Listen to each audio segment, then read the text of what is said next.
Buenas noches, bienvenidos a la tercera clase de la unidad de fisiopatología cardiovascular. Hoy vamos a hablar acerca de hipertensión arterial.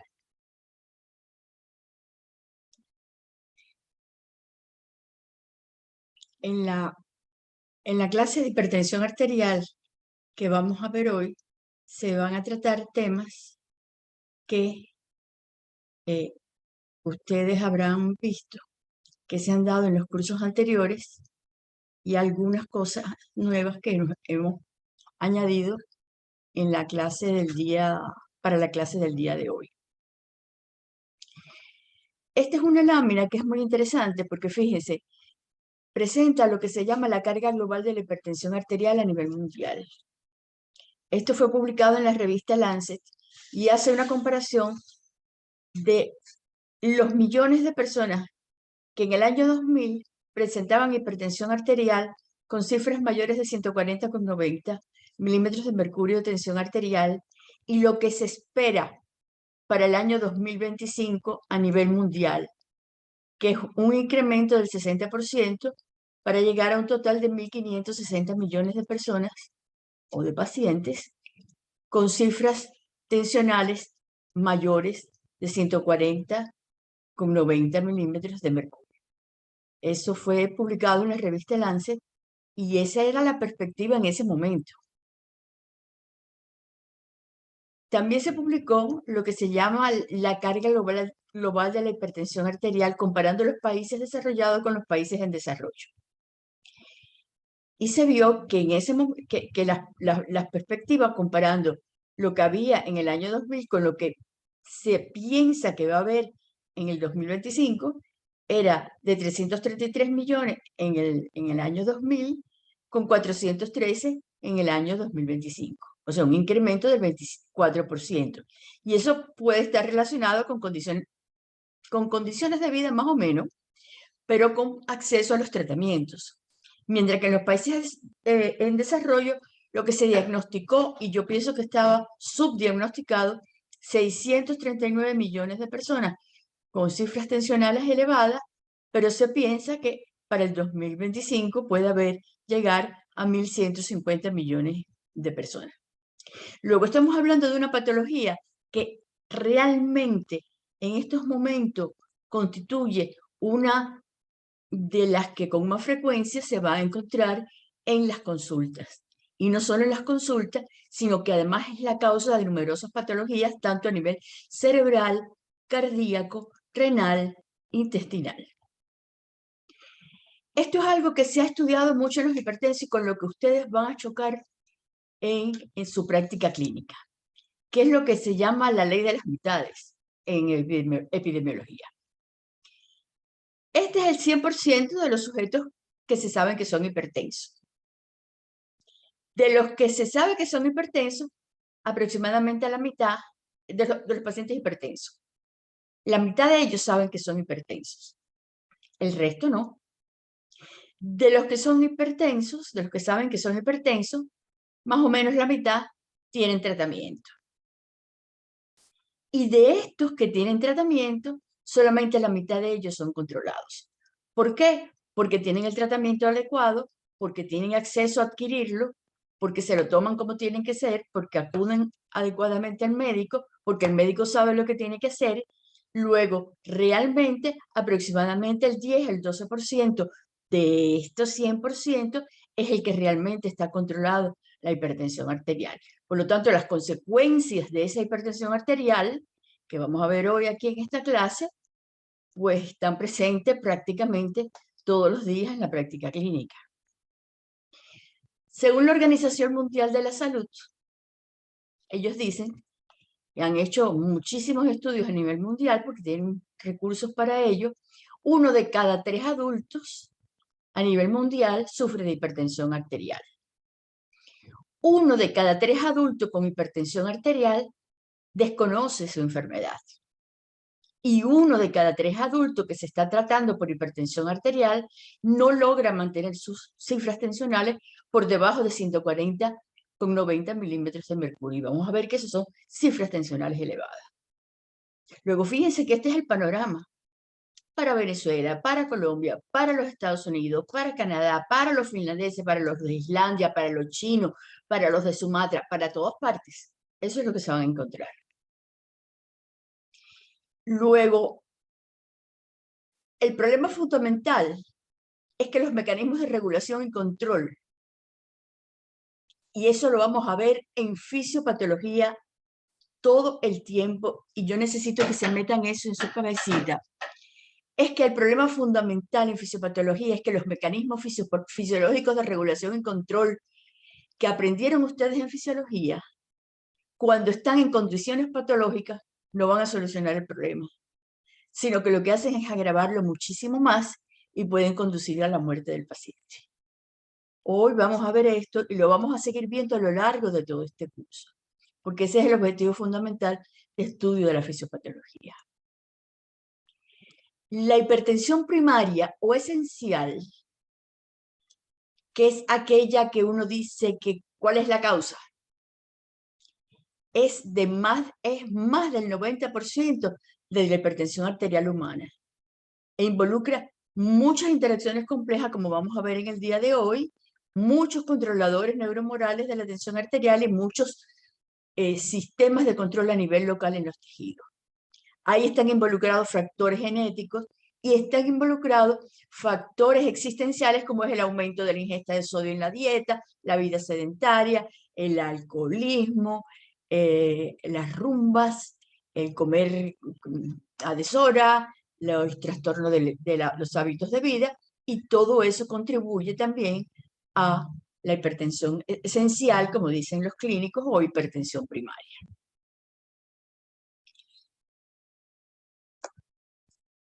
Había un problema, y es que nadie se ponía de acuerdo cuáles eran las cifras de tensión arterial normal. Y como nadie se ponía de acuerdo,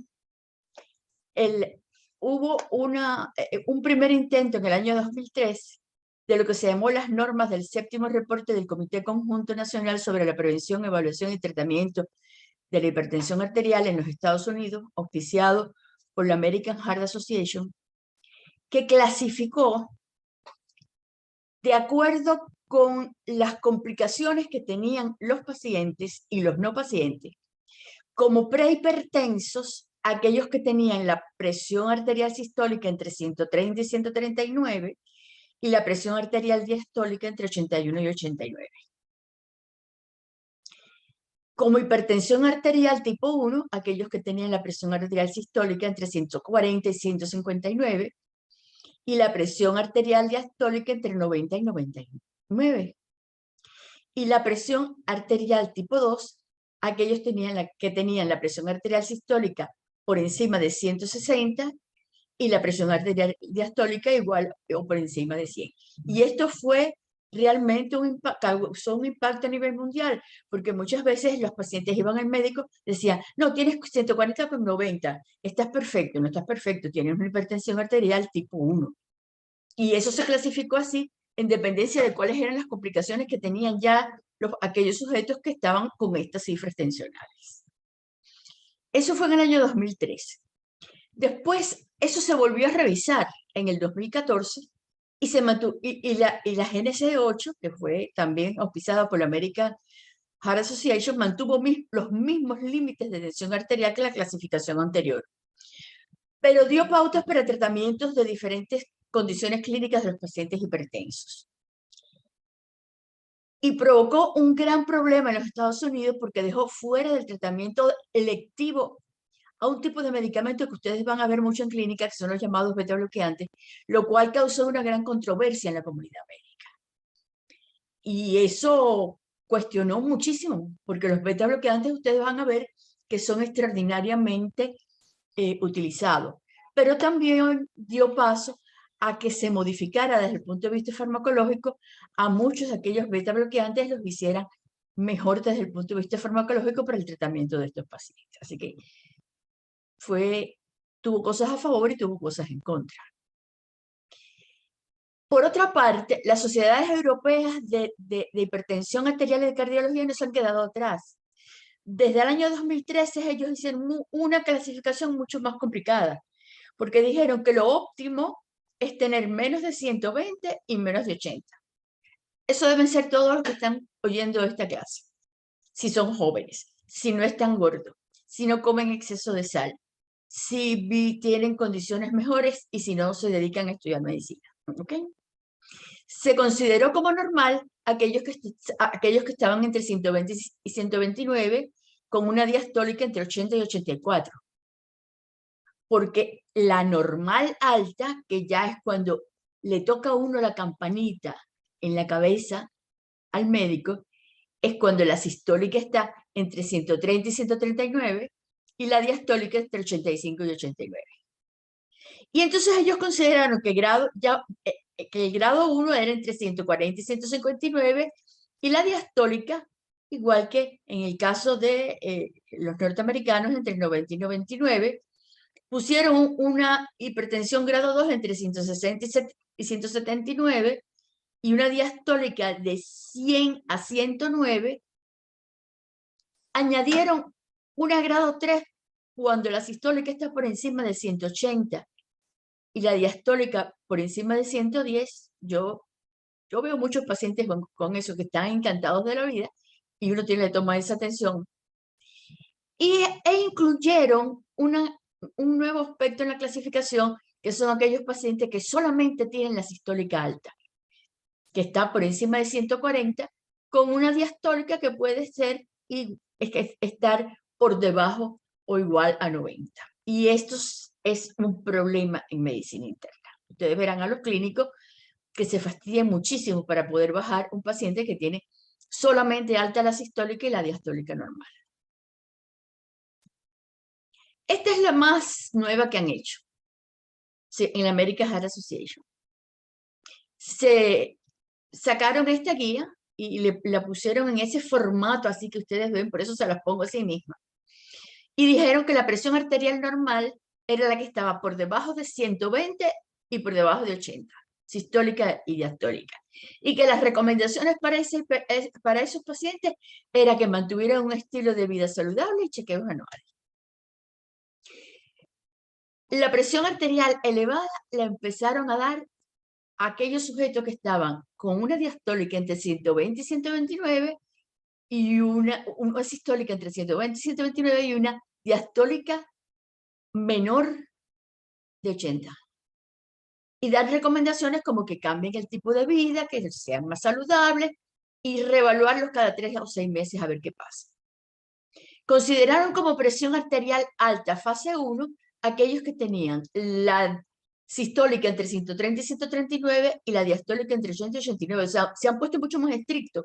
¿Por qué? Porque veían que ya aquellos, ya van a ver después, ya con cifras de este tipo, ya los pacientes empezaban a tener complicaciones. Y dieron recomendaciones como evaluar el riesgo de desarrollar cardiopatía, alteraciones cerebrales vasculares a los 10 años. Y si el riesgo era menor del 10%, tenían que tener cambios de vida saludable, reevaluarse cada 3 a 6 meses. Si le subía la tensión, tenían que tener más cambios de vida, tomar medicamentos, hacer chequeos mensuales hasta que esa presión bajara para acá. Y por último, lo que han considerado como presión arterial alta fase 2 es tener tensión arterial sistólica mayor o igual de 140 y tensión arterial diastólica mayor o igual de 190. O sea, que han puesto mucho más estricta esta clasificación. Porque depende de lo que se ha visto que se complican estos pacientes. Por lo tanto, esto fue y ahora en el 2021 que hicieron, en el año pasado que hicieron, pusieron que lo normal es tener menos de 120 y menos de 80, sí, tajantemente. Elevada entre 120 y 129, con diastólicas de menos de 80. O sea, solo con que la sistólica esté entre 120 y 129. No se lo tomen a ningún profesor de la escuela Vargas, por favor. La alta, tipo 1, de 130 a 139 y entre 80 y 89. La alta, tipo 2, 140 o más y 90 o más la diastólica. Y consideraron como crisis hipertensiva y consultar de emergencia al médico, tener la sistólica en más de 180 y la diastólica en más de 120. Y esto es lo que lanzaron a la calle y a todos los médicos en los Estados Unidos, y también se lo mandaron a los europeos en el año pasado, en el 2021, en plena crisis de pandemia y por COVID-19. ¿Por qué están ajustando tanto las cifras? Porque la hipertensión arterial es responsable del 6% de la mortalidad a nivel mundial. Afecta a la mitad de los mayores de 60 años y a más del 75% de los mayores de 70 años. Hay factores ambientales que son muy importantes. El 60% de los hipertensos tienen un 20% de sobrepeso, pero es 3.8 veces más frecuente en pacientes con historia familiar de hipertensión. Se ha demostrado que se hereden un 60% para los hombres y un 30 o 40% para las mujeres. O sea, los hombres tienen más posibilidades de heredarla que las mujeres. Y se han hecho muchos estudios genéticos que han demostrado esto. Por ejemplo, un estudio que comenzó en Montreal en el año 1986 y que se ha extendido hasta prácticamente el 2020, encontró que había una correlación para los que eran hermanos biológicos de 0,38, pero para los hermanos que eran adoptados, la correlación era del 0,16. Y esa correlación pues correspondía entonces al estilo de vida de la familia. Otro estudio muy importante que se hizo en el Reino Unido fue el estudio de la familia victoriana, el estudio cardíaco de la familia victoriana, que comenzó en el 2000 y todavía se está llevando a cabo. Y se encontró que había una correlación de 0,44 para los hermanos no gemelares, de 0,78 para los gemelos monocigóticos, 50 para los disigóticos, y 0,12 para los padres de los hermanos, no importa de qué tipo de hermano fuera. O sea, no es un problema de los padres, sino de los gemelares. Por lo tanto, entonces empezaron a ver qué cosa era la heredabilidad de la enfermedad. Hallaron que la heredabilidad se definía como la fracción de variación en la susceptibilidad de la enfermedad debido a los factores genéticos. La sistólica tiene una heredabilidad entre el 15 y el 40%, la hipertensión sistólica. La diastólica entre el 15 y el 30%. La sistólica nocturna entre el 32 y el 70%. Y eso es importante porque nadie viene a la consulta y le dice, mire, a mí me sube la tensión a las 3 de la mañana. Nunca. Eso se encuentra cuando se hacen estudios para eso. Y la diastólica nocturna es menos todavía, entre 32 y 50%. Sin embargo, por ejemplo, hay herencias poligénicas de otras enfermedades con heredabilidades que son muy pequeñitas, entre 1.2 y 15, y otras muy grandes, como por ejemplo la enfermedad de Huntington, que ya lo veremos en la unidad de nerviosos, que tienen una heredabilidad del 2000%. Por lo tanto, si vemos una cosa tan atroz como la enfermedad de Huntington, que es el 2000%, uno dice, bueno, no es tanto la hipertensión. Lo que pasa es que el volumen de pacientes que son hipertensos es extraordinariamente alto. En nuestro continente, en América Latina, la hipertensión arterial se relaciona con el 48% de las muertes. Luego, la mitad de la gente que se muere en este país tiene que ver con la hipertensión arterial. En Venezuela hay una prevalencia de hipertensión arterial de 25 a 30%, mucho más en los hombres. Y el 68% de los hipertensos tiene más de 3 factores de riesgo cardiovascular aquí en nuestro país. La hipertensión aumenta la enfermedad isquémica del corazón, el infarto del miocardio, la aterogénesis carotidia y los accidentes cerebrovasculares. Y naturalmente las condiciones sociales de riesgo aumentan la hipertensión arterial. La falta de vivienda, de trabajo, de educación, todo eso favorece el estrés, y el estrés que favorece la contractilidad del epitelio y por lo tanto de las arteriolas. Y eso aumenta la tensión arterial.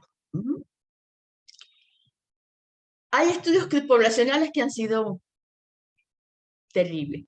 Por ejemplo, hay un estudio poblacional que se hizo en los Estados Unidos de 1 millón de hombres y mujeres, que ya fue el estudio prospectivo de corroboración, que duró muchos años. En ese estudio durante los años que duró, fallecieron 56.000 participantes y se demostró que el riesgo de muerte por enfermedad cardiovascular comienza a aumentar sostenidamente desde que la tensión arterial sistólica está en 115 y la diastólica en 75. Y eso fue una demostración de ese estudio. Y se concluyó que por cada 20 milímetros de mercurio que aumenta la sistólica y 10 milímetros que aumenta la diastólica, se duplican las muertes por infarto cerebral y por isquemia coronaria, tanto por hombres como para mujeres. Por lo tanto, si ustedes tienen un paciente que le llega a la consulta y que hace 3 meses tenía la tensión arterial sistólica en 140 y ahora la tiene en 160, no digan que es un poquito. Piensen en esto, en el riesgo. El riesgo se duplica para infarto cerebral y para isquemia coronaria, tanto para los hombres como para las mujeres. ¿Entienden? Este es un estudio que es lo que se llama un estudio de intervención de los factores múltiples de riesgo. Se hizo en sujetos de 347.000 hombres entre 35 y 57 años de edad durante varios años.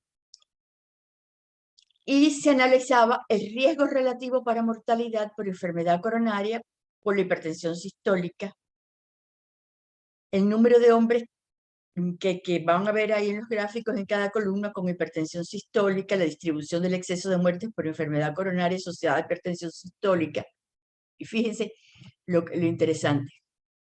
Mire, esto es el riesgo de mortalidad. Y estas son las cifras de tensión arterial. Ajá. Esto es menos de 110. Este era el riesgo de muerte. Entre 110 y 119, el riesgo de muerte. Entre 120 y 129. Fíjense cómo a cada vez que se va aumentando en 9 milímetros de mercurio la tensión arterial sistólica, va aumentando el riesgo de muerte.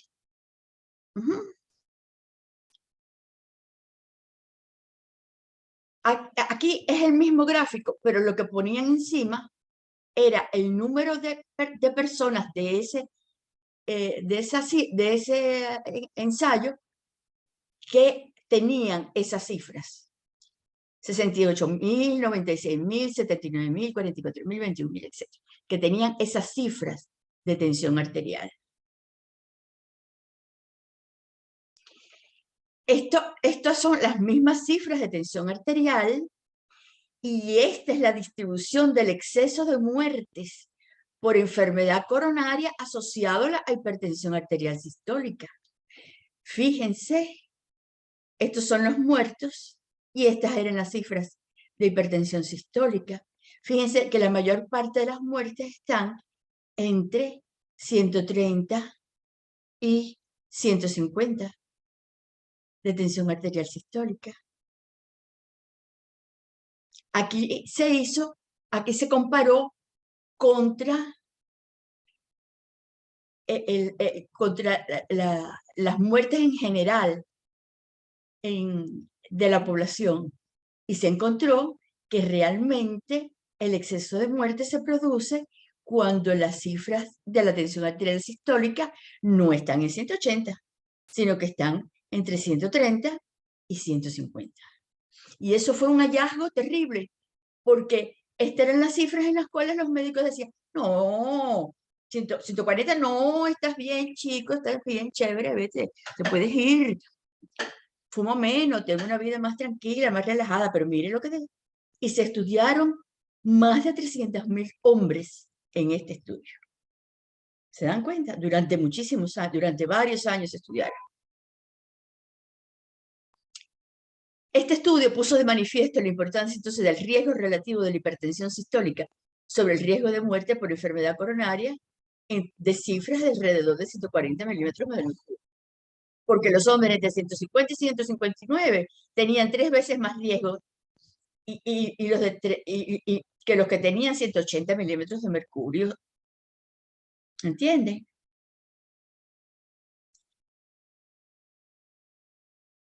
Este estudio demostró que la mayoría de las muertes y del riesgo de muerte estaba en el grupo de hombres con la tensión arterial sistólica entre 130 y 159. Y entonces los replicaron en otros estudios. Framingham.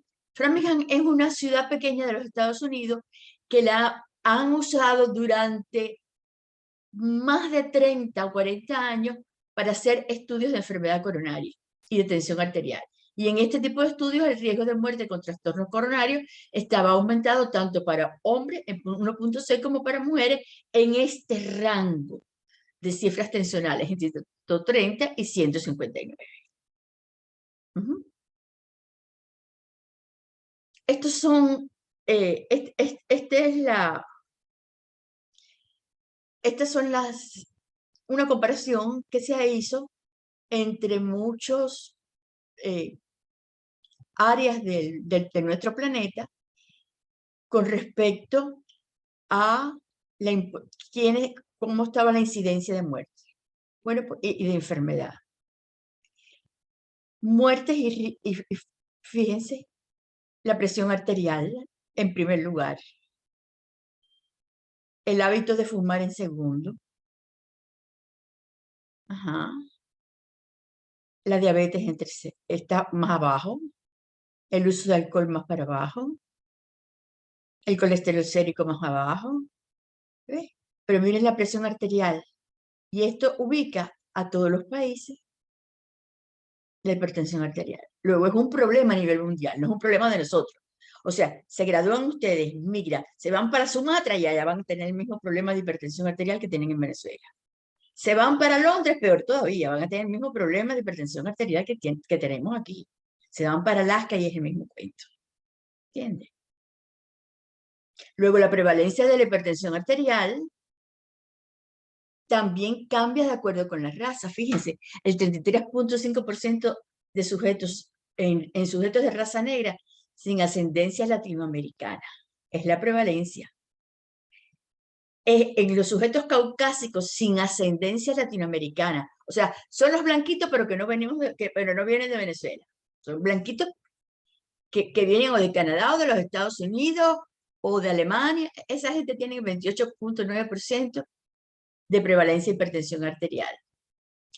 Y los descendientes de latinoamericanos, que somos nosotros, estamos mejor, estamos en el 20.7%. Así que alguna ventaja tenemos que tener, ¿no? ¿Por qué se produce esta diferencia con respecto a la raza negra? Y los médicos que hagan su rural en las zonas de Barlovento, del norte de la zona costera de La Guaira, o sea que hay mucha población de raza negra, se van a encontrar que hay mucho paciente hipertenso. Porque en estudios de población con hipertensión arterial se ha determinado que se incrementa con la edad y que no está en función de un gen, sino de un grupo de genes. Y esas variantes genéticas para los canales GENAC en la subunidad beta se acompaña de una mayor retención de sodio, aunque haya valores bajos de aldosterona, y tiene una incidencia de 16% mayor en los pacientes hipertensos de la raza negra. Luego, si tienes un paciente hipertenso de la raza negra, sabes que tienes que dar diuréticos que eliminen una gran cantidad de sodio para poder bajar la tensión arterial.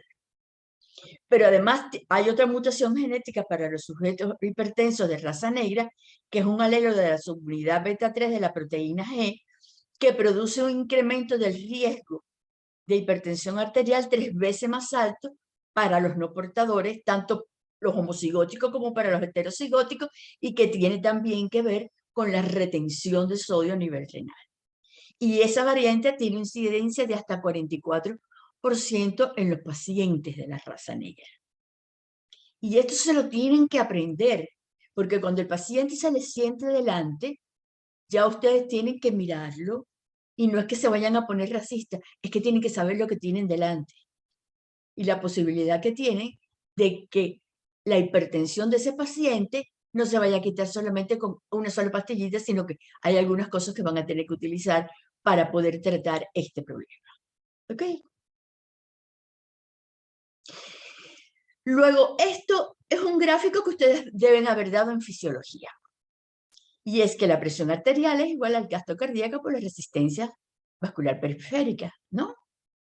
Y en el gasto cardíaco participa la volemia, el sodio, los mineralocorticoides, los factores natriuréticos, factores cardíacos como es la contractilidad, en la resistencia periférica hay muchas cuestiones, los constrictores, los dilatadores, todos estos que están aquí, factores locales como es la autorregulación, y a esto nos vamos a referir en esta clase. Pero no a esto que le dieron como fisiológico, sino a todo esto en condiciones patológicas. Y cuando nos refiramos a arteriolas y arterias, vamos a hablar de arteriolas y arterias con diámetros entre 100 y 400 micras. ¿Entienden? No vamos a hablar de la aorta solamente. Entre 100 y 400 micras, que son los que tienen que ver con los factores dilatadores y constrictores.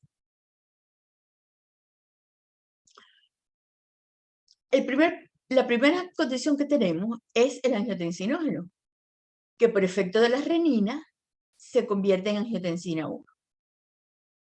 Esta angiotensina 1, ustedes saben que pasa a convertirse en angiotensina 2. Y esa angiotensina 2 se une a receptores de tipo AT1 y pasa a convertirse y pasa a actuar sobre la aldosterona. Pero esta angiotensina 2 también puede tener efectos sobre los receptores AT2. Pero para que la afinidad de la angiotensina 2 sobre el receptor AT1 es muchísimo mayor que sobre el receptor AT2. Hay que inhibir al receptor AT1 para poder estimular al receptor AT2 que se combine con la angiotensina 2. Ahora, también la angiotensina 1 se puede convertir en angiotensina 1,7. Igual que la angiotensina 2 se puede convertir en angiotensina 1,7 y unirse a un receptor que es el receptor más. Y todo esto tiene funciones diferentes. Y vamos a hablar de ellas. Por ejemplo, la menor señal de estiramiento de los vasoreceptores de la angiotensina por disminución del flujo sanguíneo renal. Son factores que estimulan a la renina. La reducción del sodio plasmático detectado en la mácula densa estimulan a la renina. La estimulación simpática estimula a la liberación de renina. Factores locales estimulan a la renina, como son la dopamina, la adenosina, el óxido nítrico, la prostaglandina. El aumento del AMP cíclico es mediador en la estimulación simpática de la renina, y la disminución de la retroalimentación negativa que hace la angiotensina 2 también es un factor que estimula la renina. Entonces ustedes lo deben saber de fisiología. ¿Qué factores inhiben a la renina? El aumento de la angiotensina 2 y de la endotelina 1 por aumento del calcio en el citoplasma por aumento de la proteína C. El aumento de la vitamina D3 es un factor que inhibe a la renina. El incremento de las citoquinas inflamatorias como el factor de necrosis tumoral alfa y la interleuquina 1B. Son factores inhibitorios de la renina. Y lo tienen que tener en cuenta, sobre todo en los procesos inflamatorios. Pero esto es lo que pasa realmente con las angiotensinas. Les he puesto en rojo las angiotensinas que producen vasoconstricción.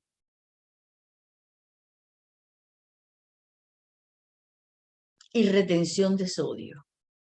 Y por lo tanto de agua. Y les he marcado en azul las angiotensinas que se sabe que producen vasodilatación y no tienen efecto sobre el sodio. Luego fíjense, y en negro están las angiotensinas que se forman y que no se sabe muy bien cuál es su función, ni cómo actúan. Y debe haber más angiotensinas perdidas por allí que todavía no están descritas y que no he podido poner en este árbol. Cuando las describan más, pues seguiré aumentándolas. Luego el angiotensinógeno no pasa directo a angiotensina 1, tiene un precursor que tiene una gran actividad vasoconstrictora y retención de sodio, que es la angiotensina 1,12. Y esa es la que se convierte en angiotensina 1, pero también se convierte en angiotensina 2. La angiotensina 2 pasa a ser, además, pasa a angiotensina 3.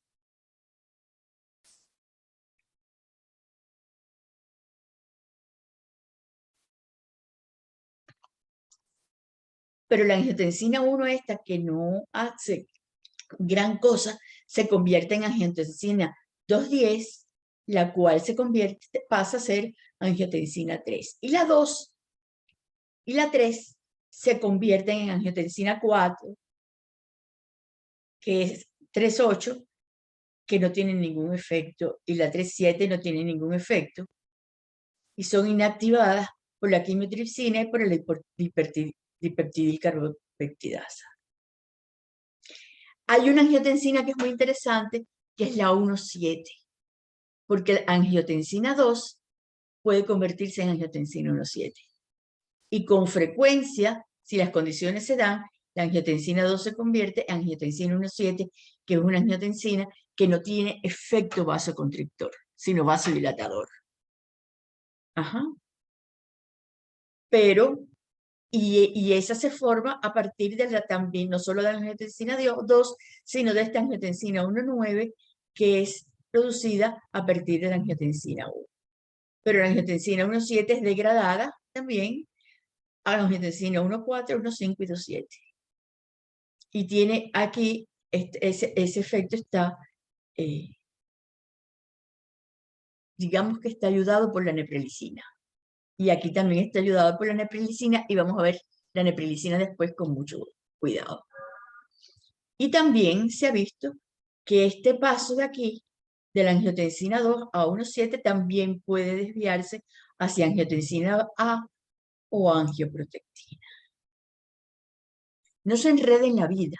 Lo que tienen que saber es que no es tan simple como ustedes pensaban, y que hay angiotensinas que, si se favorece el paso, por ejemplo, lo que más se ha podido favorecer es angiotensina 1,7, es una angiotensina que no produce vasoconstricción ni retención de sodio. La enzima convertidora de angiotensina degrada a la bradiquinina en el endotelio, y por lo tanto produce disminución de óxido nítrico y de prostaglandina, para que vean que hay otros efectos de la enzima convertidora. La enzima convertidora de angiotensina y la enzima convertidora de angiotensina 2 también actúan en diferentes niveles de conversión de las angiotensinas. Y muchas peptidasas, todas estas que le he puesto aquí, la neprilicina, la carbopeptidasa, actúan en las distintas conversiones de unas angiotensinas en otras. Ahora, la renina disminuye el flujo sanguíneo renal, disminuye el sodio plasmático, estimula el sistema nervioso simpático y es inhibida por la endotelina 1, el factor de necrosis tumoral alfa y la interleuquina B. Porque la endotelina hace unas cosas a favor y otras en contra de la vasoconstricción. ¿Y qué hacen? ¿Qué importancia tienen los receptores? Y esto es importante porque los fármacos antihipertensivos tienen que ver con estos receptores. Cuando la angiotensina 2 se une con los receptores AT1, se produce vasoconstricción, disfunción endotelial, proliferación, hipertrofia, fibrosis, aterosclerosis, muerte celular y es arritmogénico. Todas esas sustancias, el valsartán, el losartán, el candesartán, todos esos sartanes inhiben la unión de la angiotensina 2 con el receptor AT1. ¿Está claro? Fíjese, inhiben la unión de la angiotensina 2 con el receptor AT1. Y son, por lo tanto, antihipertensivos bien potentes, unos más que otros. Cuando se logra inhibir este AT1 y uno puede hacer que la angiotensina 2 se combine con el receptor AT2, cosa que pasa pocas veces, entonces se produce todo lo contrario. Hay vasodilatación, hay inhibición del crecimiento de las células endoteliales, se inhibe el crecimiento de las células de músculo liso, tanto vascular como cardíaco, se inhibe la diferenciación celular, se inhibe la fabricación de fibroblastos, aumenta, eso sí, la síntesis de matriz extracelular, se favorece la apoptosis, que eso no nos conviene mucho, sobre todo por las placas, que entonces se hacen más friables, y aumenta la excreción de sodio. Y si se combinaran y se estimularan con la unión con el MAS, entonces había vasodilatación y disminución de la proliferación, la hipertrofia, la fibrosis, la trombosis, y habría ritmo agénico. Entonces, los laboratorios farmacéuticos están enloquecidos tratando de ver cómo buscan medicamentos que estimulen esto y que estimulen esto. Pero totalmente enloquecidos, lo que pasa es que no lo han logrado todavía. Luego, fíjense, la afinidad de la angiotensina 2 para los receptores AT1 es 1000 veces mayor que la que tienen para las proteasas, para la angiotensina A2 y la carboxipeptidasa, que la transforman en angiotensina 1. Eso quiere decir que mucho tiempo antes que se alcance la cantidad de angiotensina 2 necesaria para poder alimentar la formación de la angiotensina 1,7, que es vasodilatadora, ya se saturaron los receptores de angiotensina 1.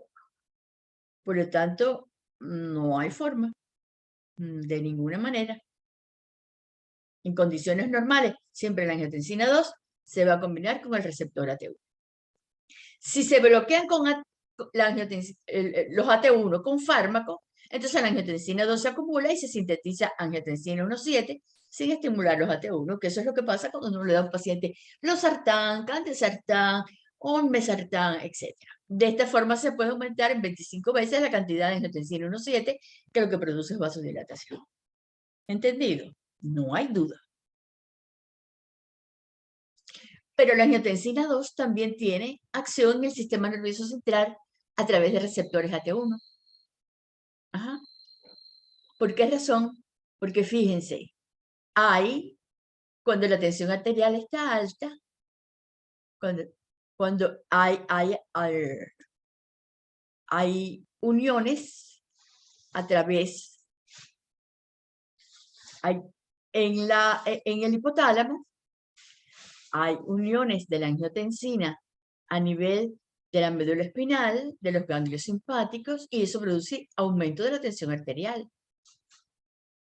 Y también se produce una liberación a nivel del fornix y de la lámina terminalis, y del bulbo sobre el núcleo rostroventral, y del hipotálamo sobre el núcleo posteroventral, que va además a estimular la liberación de ADH y de glucocorticoides. Y entonces además vamos a tener incremento de la tensión arterial, pero también de radicales libres, porque se inhiben los barredores de radicales libres cuando hay una gran estimulación de la angiotensina 2 sobre el núcleo rostroventral del bulbo. ¿Ok? Sin embargo, existe un sistema que se llama renina-angiotensina a nivel tisular, que es un sistema renina-angiotensina que es independiente del riñón. Es un sistema renina-angiotensina vasoactivo dual que actúa en un sistema circulante endocrino y un sistema local tisular paracrino. Hay sistemas renina-angiotensinas locales en muchos tejidos. Yo se los he enumerado: vasos sanguíneos, corazón, útero, aparato reproductor, retina, cerebro. Ya vimos que pasa en cerebro, tejido adiposo, digestivo en general, además del riñón. Esos sistemas renina-angiotensina locales no renales son autónomos, no dependen del riñón y participan en regulación hemodinámica, crecimiento y diferenciación celular, formación de radicales libres, apoptosis, inflamación, fibrosis y secreción hormonal. Para completar entonces el efecto de las otras. ¿Ok? ¿Qué otros factores están incidiendo en la hipertensión arterial? Pues los receptores autonómicos, los receptores alfa 1, alfa 2, beta 1 y beta 2. Les puse en rojo los que aumentan la vasoconstricción, el inotropismo, y en azul los que hacen todo lo contrario. Por ejemplo, los receptores alfa 1, que tienen como neurotransmisor la noradrenalina, hacen que la célula de músculo liso se contraiga. Y en el riñón aumenta la reabsorción de sodio. Por lo tanto, aumenta el gasto cardíaco y por lo tanto va a favorecer el aumento de la tensión arterial. Lo mismo pasa con los receptores beta 1, que utilizan como neurotransmisores la adrenalina. Aumentan la frecuencia cardíaca, aumenta el inotropismo, aumenta el gasto cardíaco, aumenta la liberación de renina en el riñón y aumenta la tensión arterial. ¿Okay? En cambio, los receptores alfa 2 que utilizan noradrenalina se unen a la membrana presináptica postganglionar, disminuye la liberación de noradrenalina por retroalimentación negativa y entonces esta noradrenalina disminuye un poco. Y los receptores beta 2 que utilizan adrenalina producen relajación de las células de músculo liso de las arterias y por lo tanto producen vasodilatación y disminuyen la tensión arterial. Cuando las catecolaminas aumentan mucho, y esto se los pongo aquí, disminuye el número de sus receptores. Y eso es algo que hay que tener en cuenta. Ahora, hipertensión arterial y resistencia vascular periférica. ¿Por qué hacemos de esto un subtítulo? Porque la resistencia vascular periférica es posiblemente el factor más importante en el inicio y mantenimiento de la hipertensión arterial. Mire, la resistencia al flujo sanguíneo, desde el flujo sanguíneo es inversamente proporcional a la raíz cuadrada del vaso sanguíneo, a la raíz cuarta del vaso sanguíneo. O sea, el vaso sanguíneo disminuye un poquitico el radio y aumenta 4 veces su resistencia. En la hipertensión arterial, el aumento del estrés de pared produce cambios estructurales de la pared arterial. Aumento del número y tamaño de las células. Cuando hay aumento del estrés de pared, no solamente aumenta la resistencia al flujo, sino que aumenta el número y tamaño de las células. Aumenta la matriz extracelular. Hay alteraciones funcionales como es cambios de la permeabilidad del endotelio y pérdida de la elasticidad de la pared. Y entonces se van poniendo rígidas las arterias. Y cuando se van poniendo rígidas, se pierde la elasticidad y la capacidad de acomodación. Y se pierde entonces capacitancia en el sistema arterial. Entonces, con una pared menos elástica, por lo tanto, los pequeños cambios de volumen producen mayores cambios en la presión por disminución de la capacitancia del vaso. Y esto incrementa una cosa que se llama presión de pulso en los monitoreos ambulatorios de presión arterial, que es la diferencia entre la presión arterial sistólica y la diastólica. ¿Ok? Luego, no es necesario que lleguen a tener una placa con que se ponga rígida la pared, ya es suficiente para que se produzca un aumento grande de la resistencia vascular periférica. ¿Qué otros mecanismos vasculares? Pues el diámetro vascular y su acomodación a la volemia son importantes para determinar entonces, por lo tanto, la hipertensión arterial. Y estos cambios pueden ser producto del aumento de la vasoconstricción, de estímulos extracelulares anormales, de vasodilatación poco efectiva, de remodelación e hipertrofia de la pared vascular que producen un aumento de la resistencia vascular periférica. ¿Ok?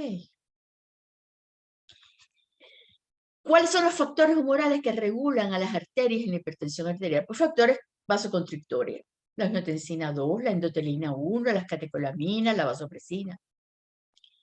¿Y cuáles son vasodilatadores? El óxido nítrico, el factor hiperpolarizante derivado del endotelio, los péptidos natriuréticos. ¿Cuáles son factores de crecimiento?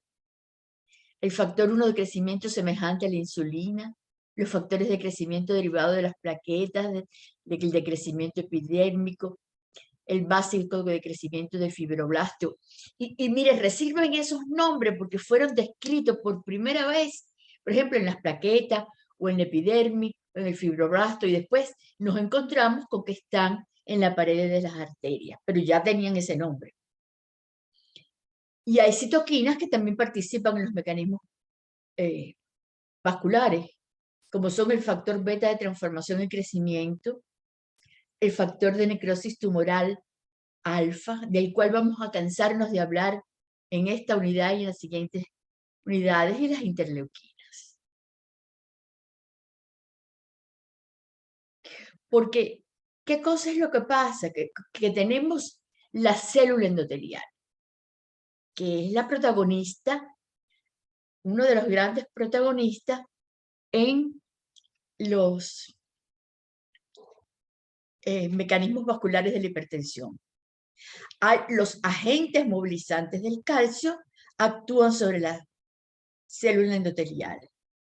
Y basta que haya una sola célula endotelial cuyas caveolas sean sensibles al calcio y se convierte en un transmisor de una onda de contracción al resto de las células endoteliales. Eso lo vimos en la primera clase.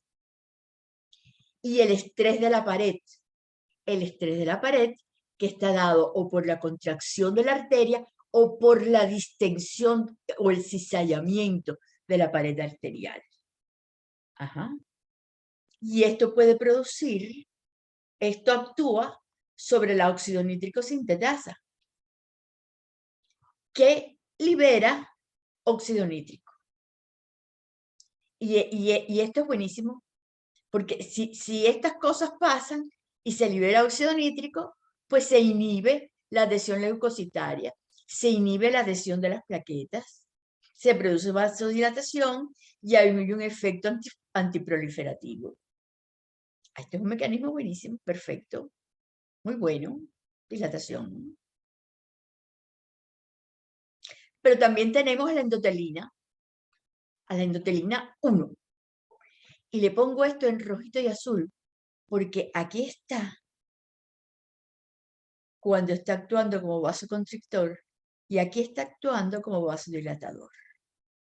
La endotelina 1 tiene 2 tipos de receptor. Tiene un receptor de tipo A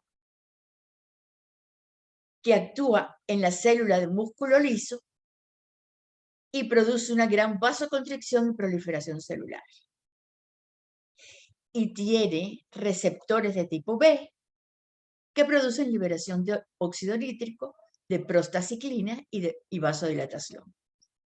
En las clases en eso no me voy a meter, no voy a piratear clases yo. En las clases de renal, la doctora Mónica le hablará de los efectos de la endotelina sobre los túbulos contorneados, donde hay mucho receptor B, de tipo B, de la endotelina 1.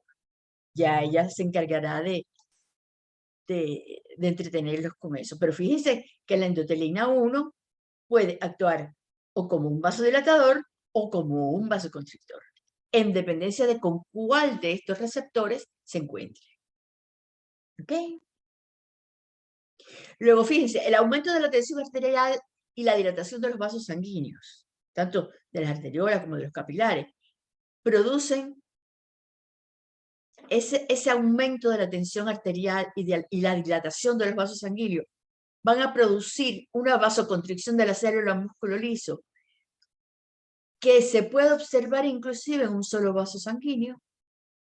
¿Por qué razón? Porque lo que se está tratando de proteger es el aporte de flujo sanguíneo al tejido. Cuando el flujo sanguíneo aumenta por encima de los requerimientos tisulares, hay mecanismos de vasoconstricción local que disminuyen el flujo sanguíneo. Y eso es un mecanismo fisiológico. O sea, en fisiología, ustedes aprenden que Cuando el flujo sanguíneo aumenta en un tejido por encima de sus requerimientos, los mecanismos de vasoconstricción local disminuyen el flujo sanguíneo para que se mantenga en un rango fisiológico. Lo que pasa es que si aumenta la tensión arterial, se dilatan los vasos sanguíneos, entonces se va a producir una vasoconstricción de la célula de músculo liso de la pared, y eso que va a producir aumento de la resistencia vascular periférica. Y el aumento de la resistencia vascular periférica, ¿qué cosa le hace a la tensión arterial? Aumenta la tensión arterial. Entonces, la hipertensión arterial induce cambios estructurales de la pared de los vasos y disminuye por el número de capilares. Porque estamos hablando ya de un problema fisiológico, ya no fisiopatológico, ya no estamos hablando de este cuentico fisiológico, sino de un problema fisiopatológico. Y esa disminución del número de capilares se llama rarefacción, porque es que la hipertensión arterial hace que con el mismo número de capilares que había fisiológicamente, pues aumenta mucho la presión de filtración hacia el tejido y se puede dañar el tejido. Entonces disminuye el número de capilares, que es un proceso que se llama rarefacción, lo cual asegura el flujo sanguíneo normal a los tejidos, a pesar del aumento de la tensión arterial. ¿Y qué pasa? Entonces, pues que el tejido disminuye el flujo a los tejidos, pero hay menos capilares. Por tanto, el aumento de la resistencia vascular periférica varía en paralelo con la tensión arterial para tratar de mantener el flujo sanguíneo tisular, disminuyendo la dilatación arteriolar. ¿Ok? Luego, el aumento de la resistencia vascular periférica y de la hipertensión arterial se asocian con altas concentraciones de endotelina 1 y de angiotensina 2.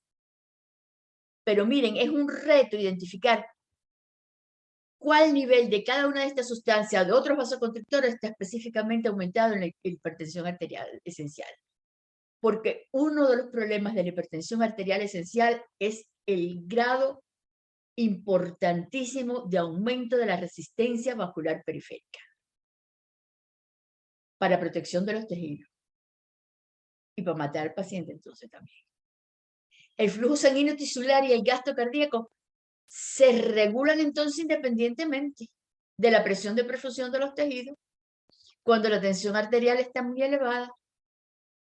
¿Por qué? Porque se está incrementando más la resistencia vascular periférica, pero priorizando en primer lugar cerebro y en segundo lugar riñones, y priorizándolo más o menos, porque también se aumenta mucho la presión de perfusión y hacia el tejido nervioso, puede producir una hemorragia a nivel cerebral. ¿Entiendes? Entonces, fíjense, flujo sanguíneo tisular y gasto cardíaco, que casi siempre estaban a la par, se empiezan a regular independientemente cuando la tensión arterial está muy elevada. Y entonces se aumenta mucho la resistencia vascular periférica para que el flujo sanguíneo tisular se mantenga normal, priorizando al cerebro y a los riñones, porque si no, el paciente se muere, porque es lo que lo puede mantener vivo. Por encima del corazón. En tercer lugar, se mantiene un poco el flujo al corazón. Pero vamos a ver en la clase de shock cómo esto termina por matar al paciente. ¿Ok? Luego, fíjense que en los mecanismos vasculares,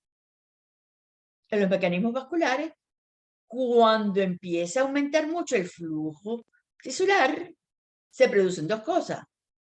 Hay una disminución del número de capilares, hay un aumento de la vasoconstricción, y estas dos cosas aumentan la resistencia vascular periférica, que producen dos cosas: lesión tisular, en última instancia, aumento de la tensión arterial, y la tensión arterial, ¿qué cosa hace? Aumenta el flujo sanguíneo tisular. Y entonces, ¿qué pasa? Que hay menos capilares, hay más vasoconstricción, hay más aumento de resistencia vascular periférica, hay más lesión tisular, hay más tensión arterial y hay más flujo sanguíneo.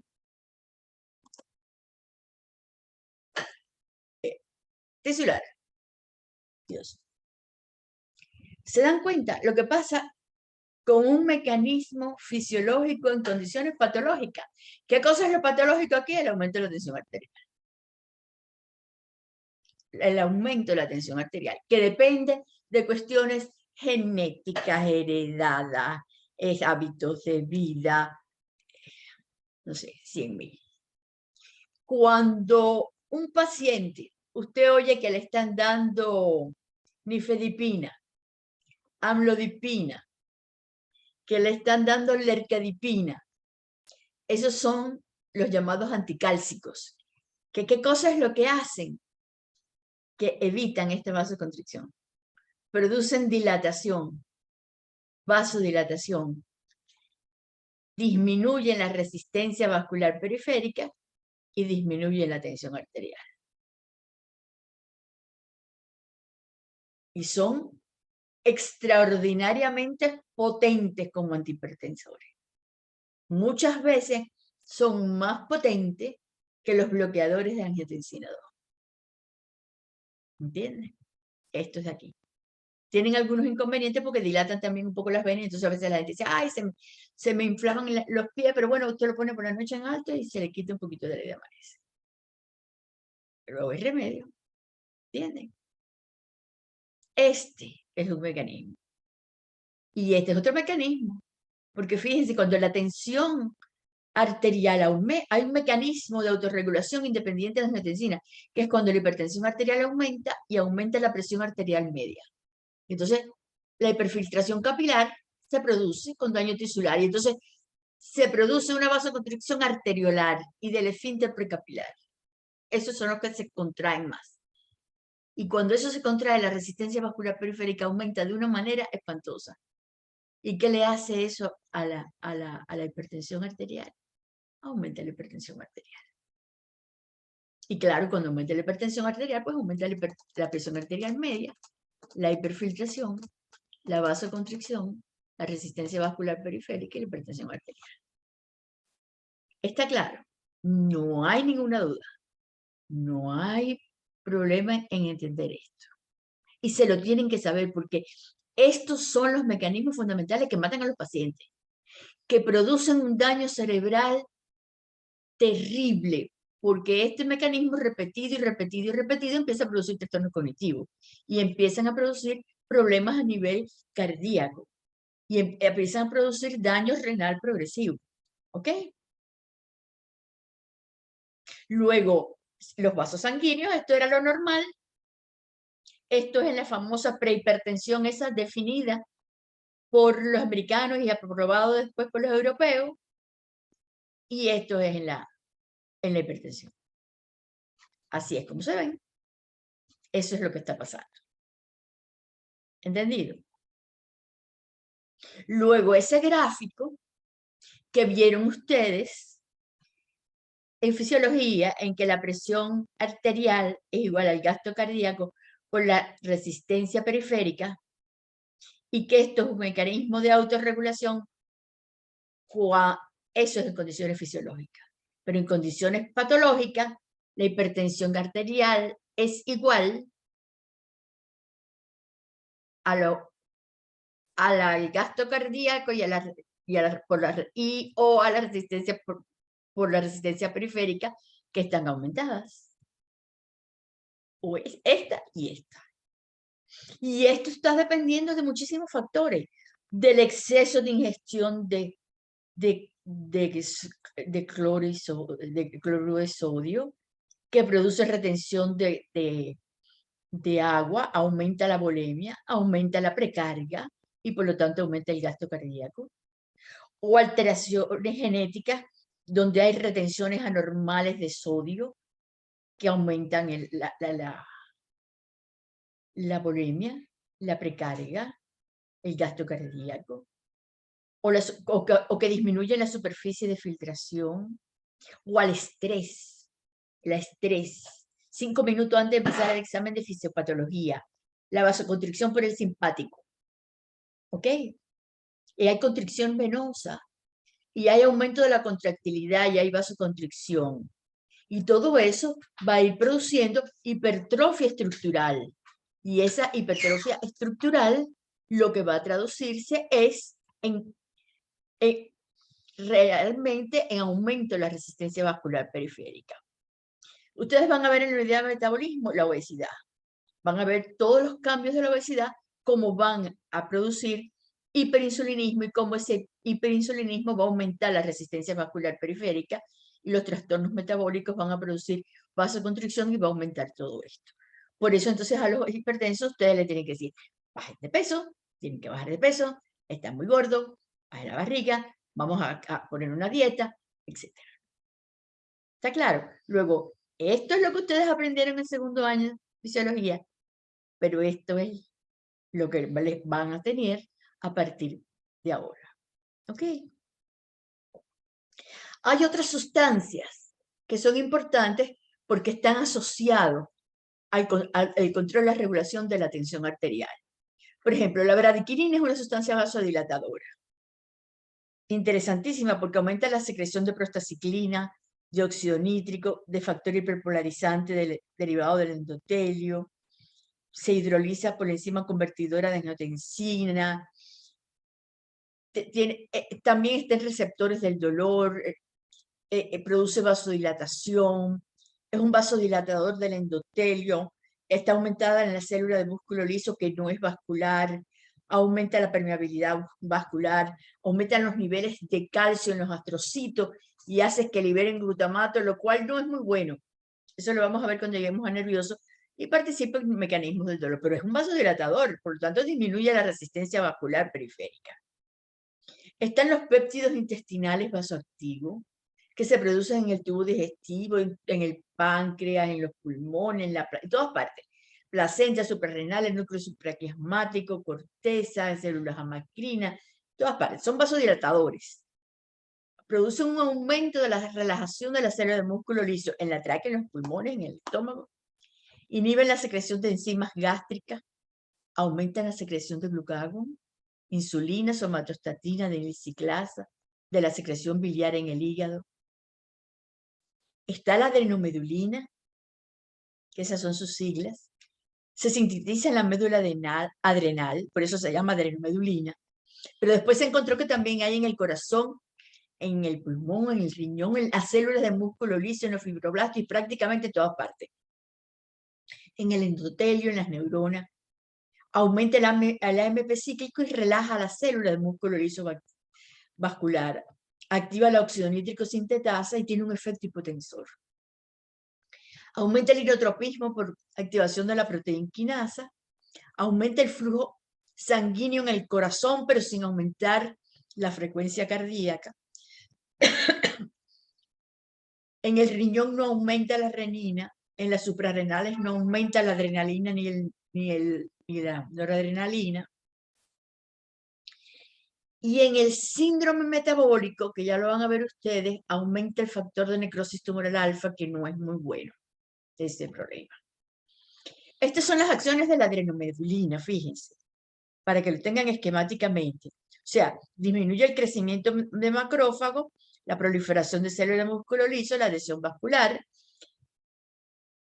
la unión del receptor disminuye la endotelina 1 y el receptor de AT1, disminuye los radicales libres y aumenta el óxido nítrico.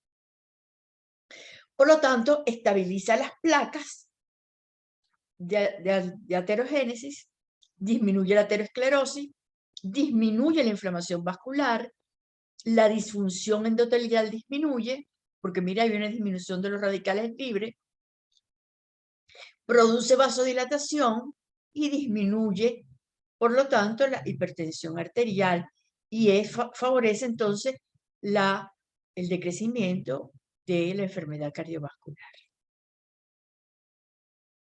Y están los sistemas de péptidos natriuréticos, que son un grupo de sustancias peptídicas que se parecen, pero no tienen el mismo origen.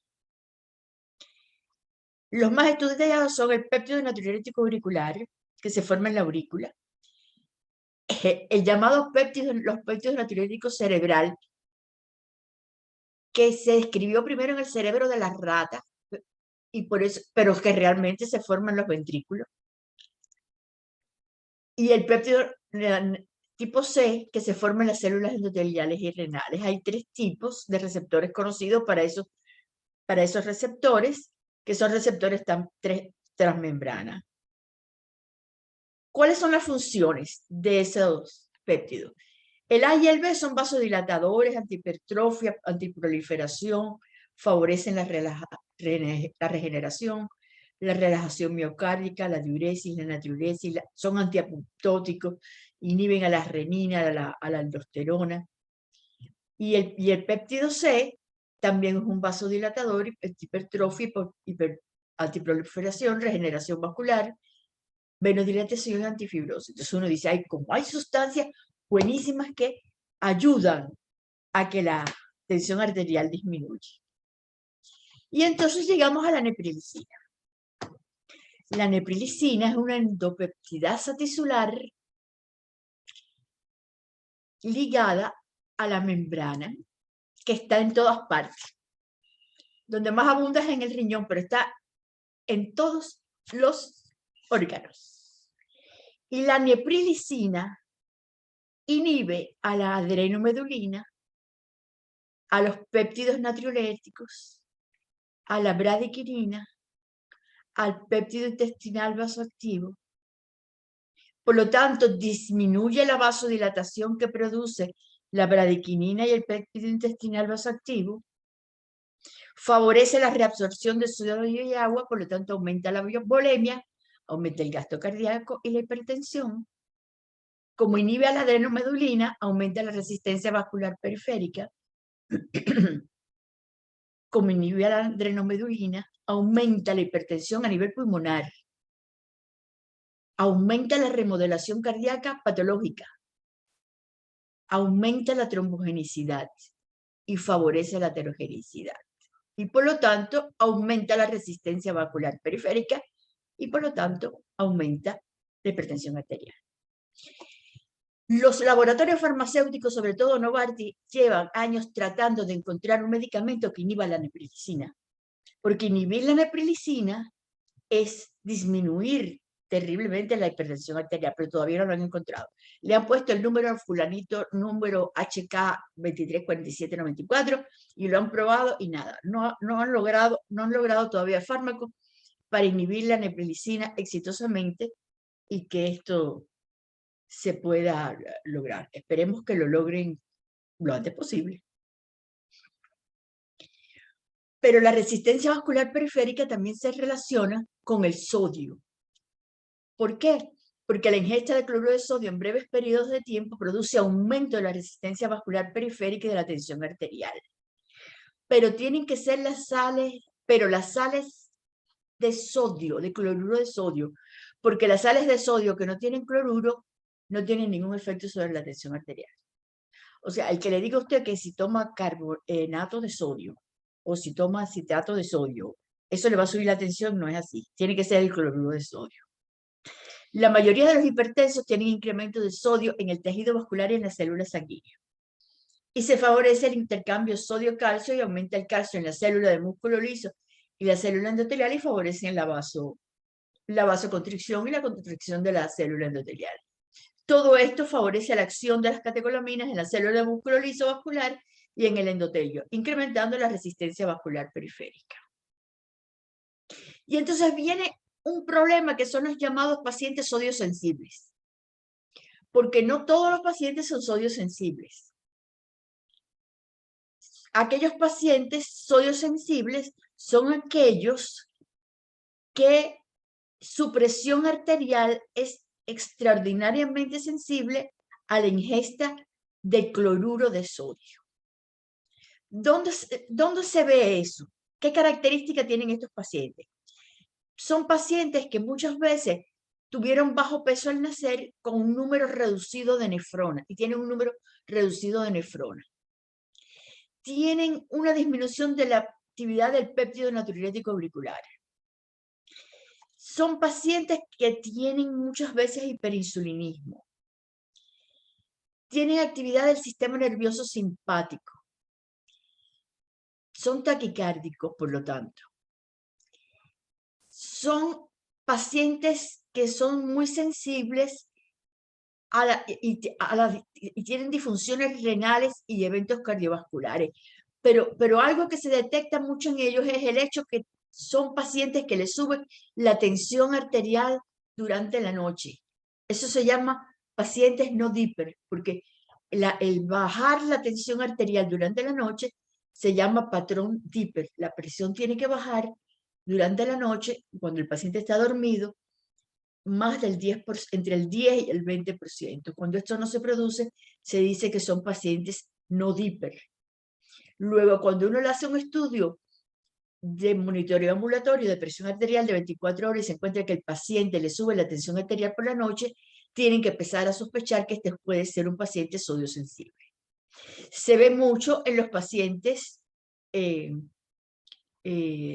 raza negra, se ve mucho en pacientes que tienen trastornos del sistema sodio-potasio ATPasa, y se ve en pacientes que no tienen modulación del sistema renina-angiotensina-aldosterona. Y son un problema terrible para bajarles la tensión arterial. Los pacientes, esto es un estudio de supervivencia 30 años de pacientes hipertensos con diferentes sensibilidades al sodio. Fíjense,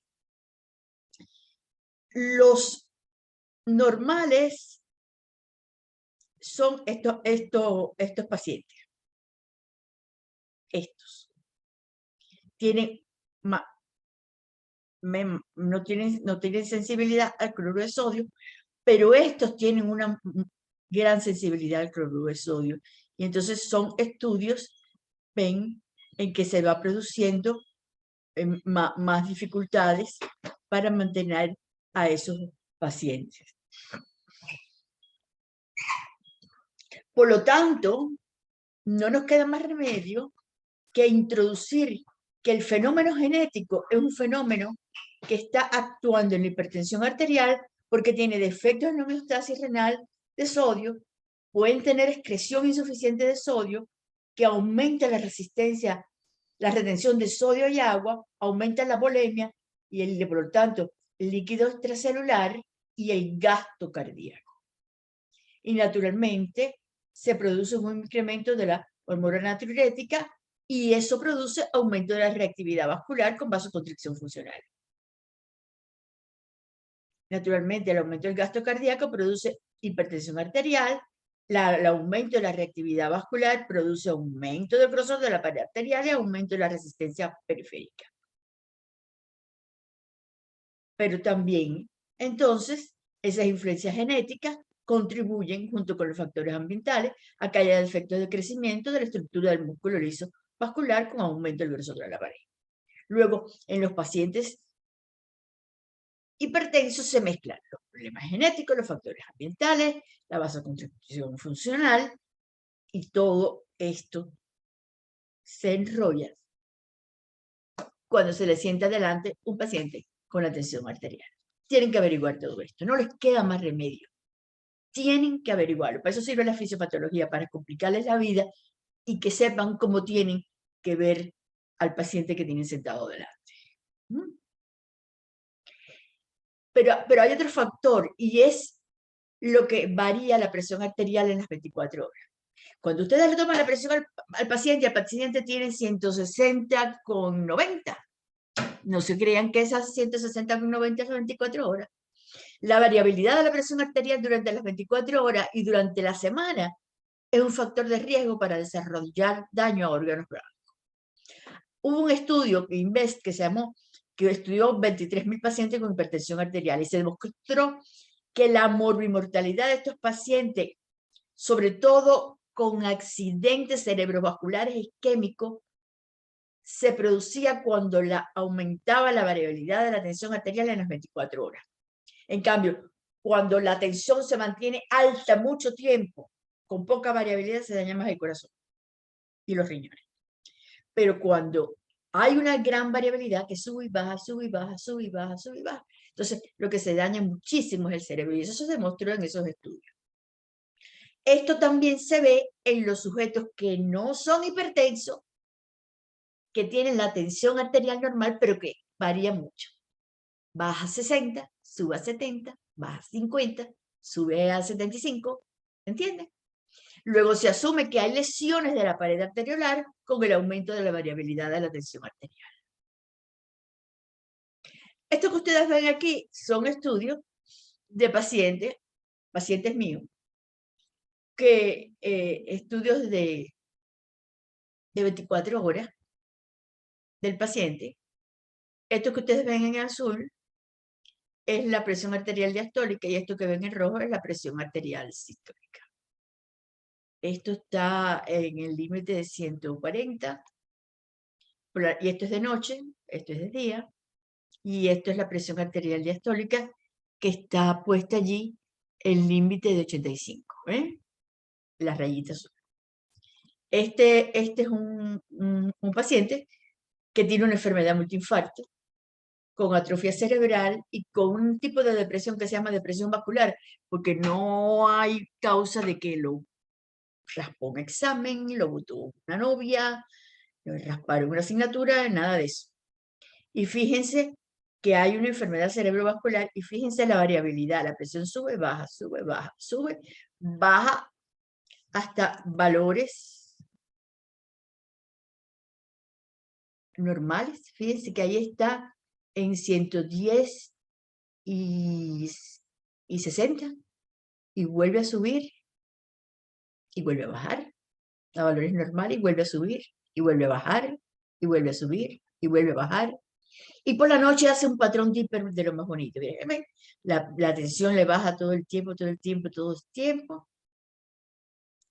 Y sube en cuanto se despierta. Este tipo de variabilidad es muy típico de los pacientes hipertensos, fíjense, que tienen la tensión alta todo el tiempo, que está por el día y cuando se despierta. Y está asociado a la daño cerebral de tipo vascular. Esto que está aquí es la frecuencia cardíaca. Esta es una paciente joven con trastornos de memoria. Hacía parafasias, o sea, va a decir una palabra, está conversando, va a decir una palabra y se le pierde la palabra y se la sustituye por otra. Eso se llama parafasia. Pero no es hipertensa. En cambio, yo le tomé la presión en la consulta y la tenía alta. Y al poquito rato, a la media hora se la tomé y la tenía baja. Entonces le hizo este estudio. Y fíjense, mire, le sube, le baja, le sube, le baja, le sube, le baja, le sube, le baja, le sube, le baja, le sube, le baja, le sube, le baja, le sube, le baja. En la resonancia magnética tenía muchos pequeños microinfartos chiquiticos. Entonces hubo que ponerle tratamiento para la tensión. Esto se asocia a las variaciones de la frecuencia cardíaca que tiene. Ajá. Y no tenía ningún síntoma. La tensión arterial alta no da síntomas. No duele la cabeza, no da picazón, no da ardor, no da sensación de quemazón, no da nada. Y acostúmbrense a eso porque el paciente dice, no, yo no me estoy tomando la medicina porque no me duele la cabeza, doctora. Yo estoy de lo más bien, la cabeza no me duele. Entonces, cuando usted le toma la tensión tiene 180 con 120. Y ellos le dicen, pero ¿cómo es eso si yo me siento de lo más bien? Es que no pica, no arde, no duele, no nada. A esta no le picaba nada, lo único que se le olvidaban las cosas y hacía parafasias. Y mire esto, para que vean. Luego, la variabilidad de la tensión arterial en jóvenes y adultos entre 40 y 50 años es predictor de trastornos cognitivos. Menos efecto Dipper, o sea, que baje la tensión arterial por la noche en la presión arterial sistólica e incrementos de la diastólica, se asocia con trastornos de las funciones ejecutivas frontales, o sea, de la capacidad frontal. Vamos a ver. La hipertensión de bata blanca. Es esa gente que uno le toma la atención y dice, a veces porque me asusté por la bata blanca. Yo cada vez que vengo, yo siempre la tengo baja, doctor, excepto cuando vengo al médico, que me asusto por la bata. Imagínese, tú vas a ponerse una bata de rayito rosada o algo así. Y esa es una hipertensión que se produce cuando la tensión está por encima de 140 y 90 en la consulta médica y según el paciente es normal en su casa. Es un factor de riesgo cardiovascular y requiere de monitoreo ambulatorio de presión arterial. Hay que poner hacerle lo que se llama un holter. Está la hipertensión enmascarada, que es cuando en la consulta la tensión arterial es normal, pero hay sospecha de que la tensión está elevada durante el día o la noche, pudiendo tratarse de una hipertensión diurna o de una hipertensión nocturna. Y también requiere monitoreo ambulatorio de presión arterial. Hay pacientes que se pasan todo el día con la tensión bien y cuando se acuestan a dormir la tensión sube. ¿Entienden? Hay que, de acuerdo con las características clínicas del paciente, hacer los estudios. Esta es hermana de la paciente anterior. Tampoco es hipertensa. Pero yo decidí estudiarlas a las dos y fíjense, aquí tuvieron una pelea las dos. Y mire la tensión arterial, llegó hasta 220 la sistólica. Y la diastólica hasta 160. 200 con 160 por una pelea. Se bajó, se volvió a subir, se bajó y durmiendo se volvió a subir. Y no tiene nada, es una tipa absolutamente brillante. No tiene trastorno cognitivo, no tiene nada.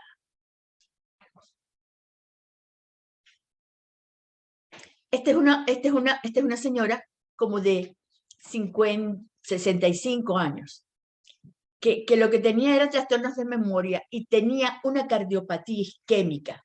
Fíjense, esta es una tensión arterial mantenida alta todo el tiempo, con un poquito de variabilidad. El tratamiento era inefectivo, ¿no? Pero yo creo que era medio inefectivo porque ella no se lo tomaba adecuadamente. Cuando vio este estudio, yo le dije que la tensión no podía subir de aquí, se acomodó al tratamiento y fíjense que mejoró. Lo que se ve entonces que tiene una alta variabilidad de la tensión. Y esa alta variabilidad de la tensión arterial es lo que se asocia generalmente con alteraciones a nivel cerebral. Y entonces, fíjese, aparece este fenómeno, que es un aumento de más del 50% de la tensión arterial en el momento del despertar. Y ahora vamos a hablar de eso.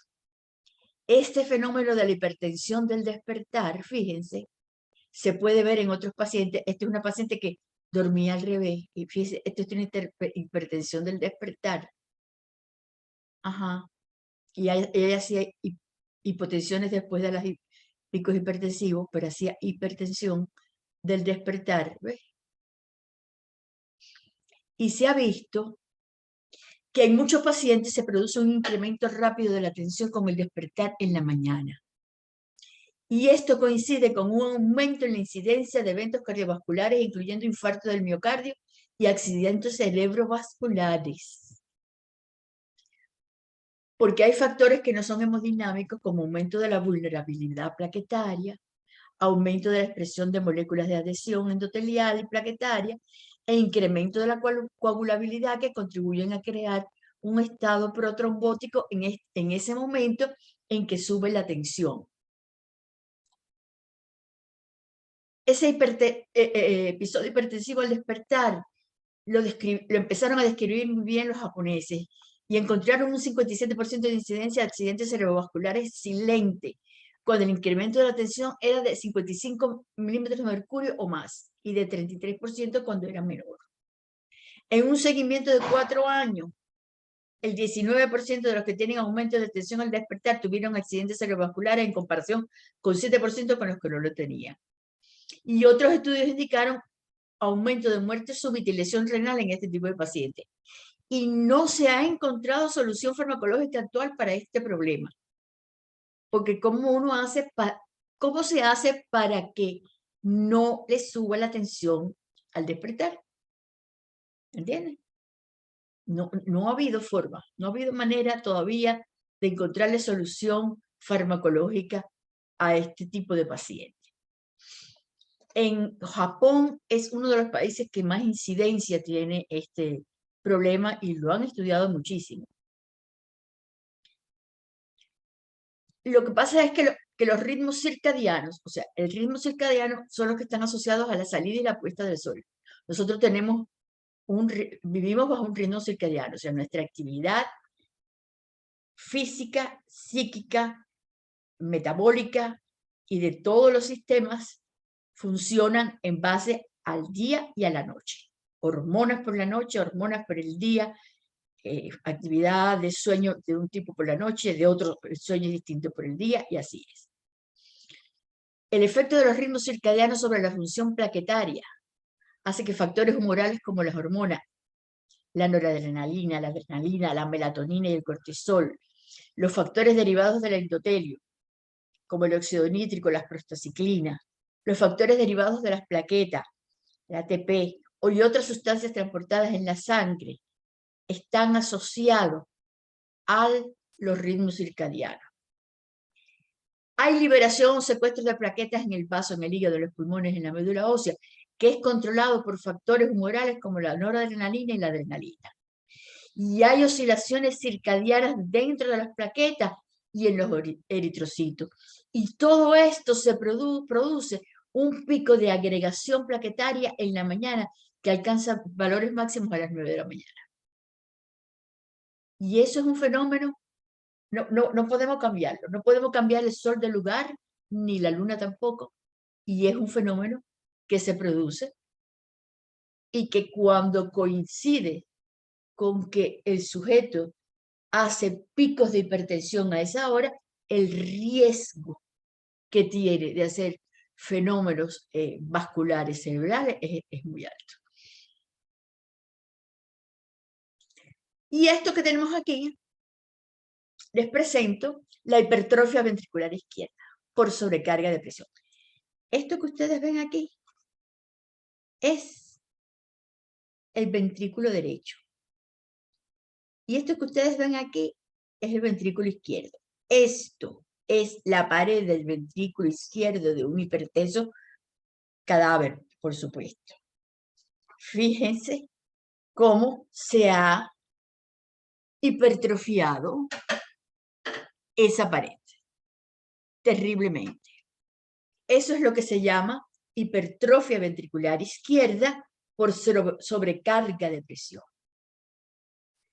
Y apréndanselo, porque eso se lo voy a preguntar yo 7000 veces en este año. La hipertrofia ventricular izquierda por sobrecarga de presión se produce por la sobrecarga de presión sobre las paredes del ventrículo izquierdo. Porque esa sobrecarga de presión produce activación de genes que estimulan a las MAP quinasas y a proteínas de señal nuclear que activan genes embrionarios, los cuales modifican el ensamblaje de los miofilamentos en la sarcómera, de forma tal que se ensamblan en paralelo y eso hace más gruesa la pared del ventrículo. No es que las sarcómeras se pongan en paralelo, son los miofilamentos que forman las sarcómeras los que se empiezan a poner en paralelo. Como el crecimiento de la circulación de la pared ventricular no es simultáneo al engrosamiento de la pared, empieza a haber un déficit del aporte circulatorio a la pared.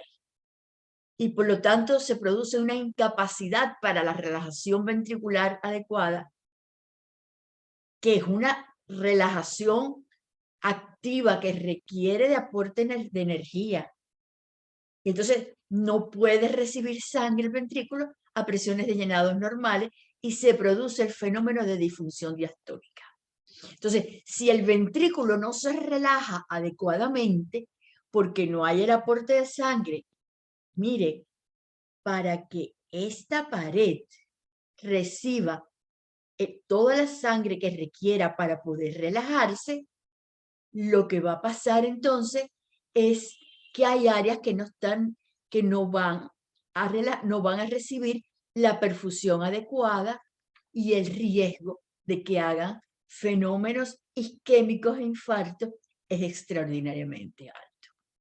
Por lo tanto, las consecuencias fisiopatológicas de esa hipertrofia no solo es engrosamiento de la pared ventricular, sin la vascularización e hipoperfusión, los trastornos en el proceso de relajación, sino que hay un gran riesgo de isquemia e infarto del miocardio. Hay muchos riesgos de arritmias y muerte súbita. Y hay una gran disfunción diastólica y riesgo de disfunción sistólica, porque si el ventrículo no se perfunde adecuadamente la pared ventricular, su capacidad contráctil con el tiempo comienza a disminuir. ¿Ok? Por lo tanto, fíjense, la hipertensión arterial no solo produce todas las cosas que habíamos visto, sino que produce disfunción diastólica y disfunción sistólica por la hipertrofia del ventrículo izquierdo, que puede producir las arritmias ventriculares, y la disfunción diastólica puede producir una hipoperfusión coronaria. ¿Entienden? Porque el árbol coronario no crece a la par de la hipertrofia del ventrículo. Y entonces pues, puede caer, si hay una disfunción sistólica, pues puede caer la fracción de eyección, puede aumentar el volumen diastólico final del ventrículo izquierdo y puede llegar a haber un síndrome de bajo gasto. Eso lo vamos a ver bien en la próxima clase. Y con la disfunción diastólica, la fracción de eyección se mantiene igual o puede disminuir, depende del grado de disfunción diastólica que se produzca. Y el tamaño ventricular puede estar normal o aumentar esa pared tan grande. La presión de llenado puede aumentar mucho y puede producirse congestión pulmonar y disnea, y lo vamos a ver muy bien en la próxima clase. Luego también tenemos que la hipertensión arterial va a ser el mayor riesgo para las enfermedades renales. ¿Por qué razón? Porque la hipertensión arterial aumenta la resistencia vascular periférica. Y la resistencia vascular periférica produce hipoperfusión renal. Y cuando el riñón se hipoperfunde, se activa el sistema renina-angiotensina-aldosterona, que produce aumento de la reabsorción de sodio y agua, aumenta el gasto cardíaco y aumenta la tensión arterial. Pero también el sistema renina-angiotensina-aldosterona aumenta la resistencia vascular periférica, que aumenta la tensión arterial, pero que también aumenta la hipoperfusión renal. Luego, esto es un ciclo que no hay manera de romperlo a no ser que uno baje la tensión arterial.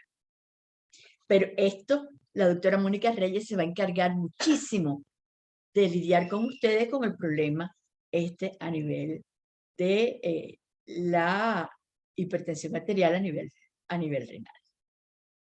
Ahora fíjense, por cada 20 milímetros de mercurio que aumenta la presión sistólica y por cada 10 milímetros de mercurio que se aumenta la diastólica, se duplica el riesgo de muerte por infarto del miocardio o por accidente cerebrovascular isquémico o hemorrágico. Por lo tanto, volvemos a repetir lo que dije al principio de la clase.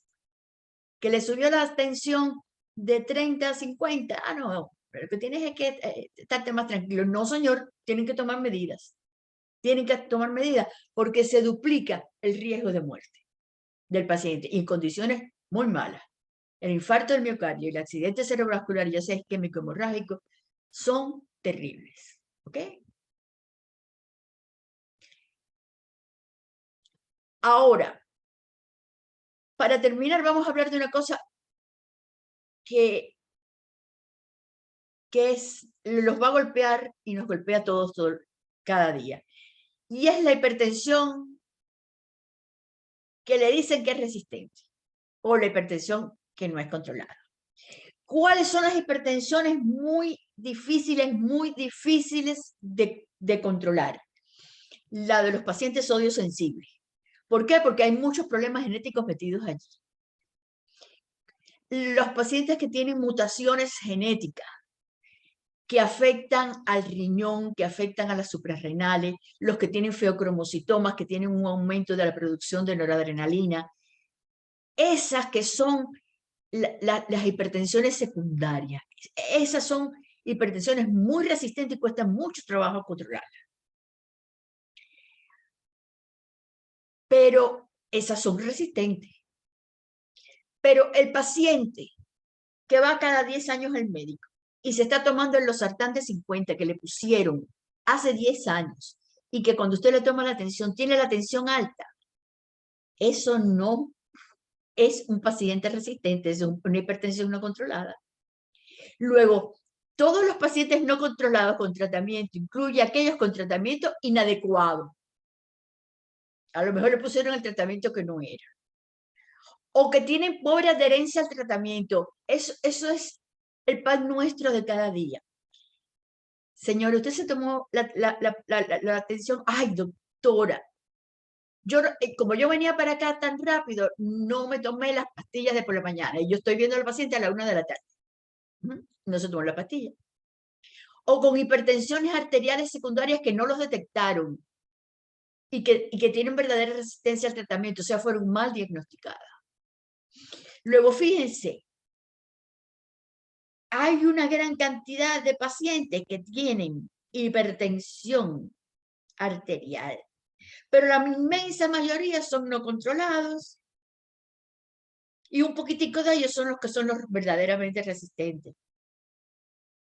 Esos no controlados son aquellos que se mantienen por encima de los objetivos, que a pesar de ser adherentes, con 3 antihipertensivos de diferentes clases diuréticos. Esos son los resistentes, que cumplen los estilos de vida, que se controlan, que tienen más de 4 fármacos. Esos son los verdaderamente resistentes.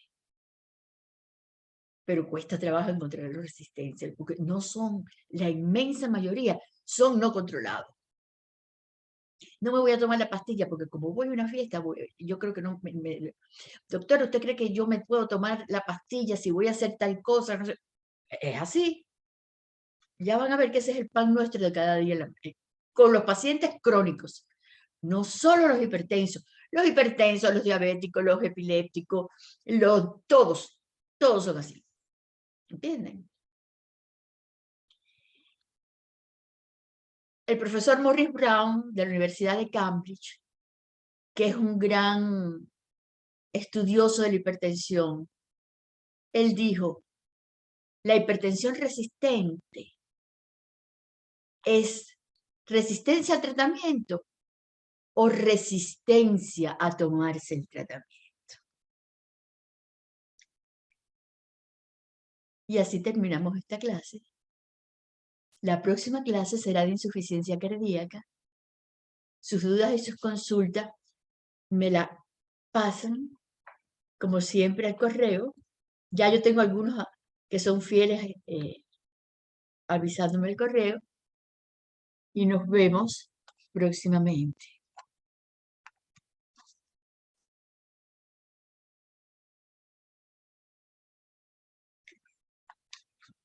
Diviértanse.